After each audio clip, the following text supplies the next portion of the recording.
Messi ഉണ്ടാകുമ്പോൾ ഒരു സിസ്റ്റവും മെസ്സി ഇല്ലാത്തപ്പം വേറൊരു സിസ്റ്റവും രണ്ടിലും അർജന്റീന പ്ലേയേഴ്സ് അഡാപ്റ്റഡാണ്. അപ്പം അത് ബേസിക് പല ടീമിനും സാധിക്കാത്തൊരു കാര്യമാണ്. അർജന്റീനയുടെ കാര്യം പറയുകയാണെങ്കിൽ ഇത്ര ടെൻഷൻ ഫ്രീ ആയിട്ട് അർജന്റീന ഒരു വേൾഡ് കപ്പിനും ക്വാളിഫൈ ചെയ്തിട്ടില്ല.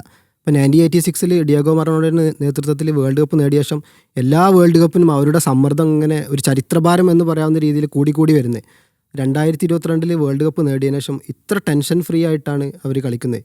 അർജന്റീനയും അങ്ങനെ തന്നെയാണ് കളിക്കുന്നത്, മെസ്സിയും അങ്ങനെ തന്നെയാണ് കളിക്കുന്നത്. അപ്പോൾ അത് ആ ഒരു ഹാപ്പിനെസ്, ആ ഒരു റിലാക്സ്ഡ് ഒരു അറ്റ്മോസ്ഫിയർ വന്നതുകൊണ്ട് അവരുടെ കളിയിലും അത് ശരിക്കും പ്രതിഫലിച്ചു കണ്ടു. കാരണം അവർ വളരെ ഈസി ആയിട്ടാണ് സൗത്ത് അമേരിക്കൻ ക്വാളിഫയിങ് ഗ്രൗണ്ട് കടന്നത്. അതായത് 9 പോയിന്റ് ഡിഫറൻസ് ഉണ്ട് സെക്കൻഡ് വന്ന ഇക്വഡോറുമായിട്ട്, പിന്നെ +21 ഗോൾ ഡിഫറൻസ്. അപ്പം വളരെ ഒരു ആധികാരികമായിട്ട് സ്മൂത്തായിട്ടാണ് വേൾഡ് കപ്പിന് വരുന്നത്.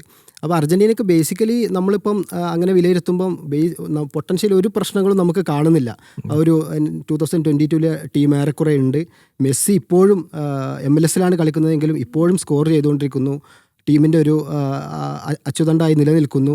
ഇനി വേറൊരു കാര്യം പറയാവുന്ന കാര്യം, മെസ്സി ഇല്ലെങ്കിലും അർജന്റീന അത് കളിക്കുന്നുണ്ട്. അത് ശരിക്കും പറഞ്ഞാൽ സ്കലോണിയുടെ ഒരു മികവാണ്. മെസ്സി ഉണ്ടാകുമ്പോൾ ഒരു സിസ്റ്റവും മെസ്സി ഇല്ലാത്തപ്പം വേറൊരു സിസ്റ്റവും രണ്ടിലും അർജന്റീന പ്ലേയേഴ്സ് അഡാപ്റ്റഡാണ്. അപ്പം അത് ബേസിക് പല ടീമിനും സാധിക്കാത്തൊരു കാര്യമാണ്. അപ്പം നല്ലൊരു സിസ്റ്റമുണ്ട്, നല്ലൊരു സ്റ്റാർഡം എങ്ങനെ ഉപയോഗിക്കാമെന്നറിയാം. പിന്നെ ബേസിക്കലി മെസ്സിക്ക് ഇത് home ground, home world cup എന്ന് പറയാവുന്ന രീതിയിലാണ്. മെസ്സി ആ ഒരു MLS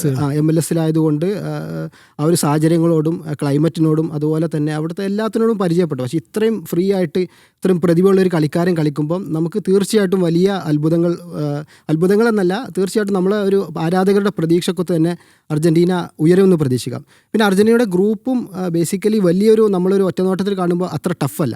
അൾജീരിയ, ഓസ്ട്രിയ, ജോർദാൻ, ഇവർ 3 പേരുമാണ്. അപ്പോൾ അത് നമുക്ക് കടലാസിൽ അർജന്റീനയായിട്ട് നമുക്കതൊരു കമ്പയർ ചെയ്യുമ്പം അർജന്റീന എത്രയോ നല്ല സ്ട്രോങ് ടീമാണ്.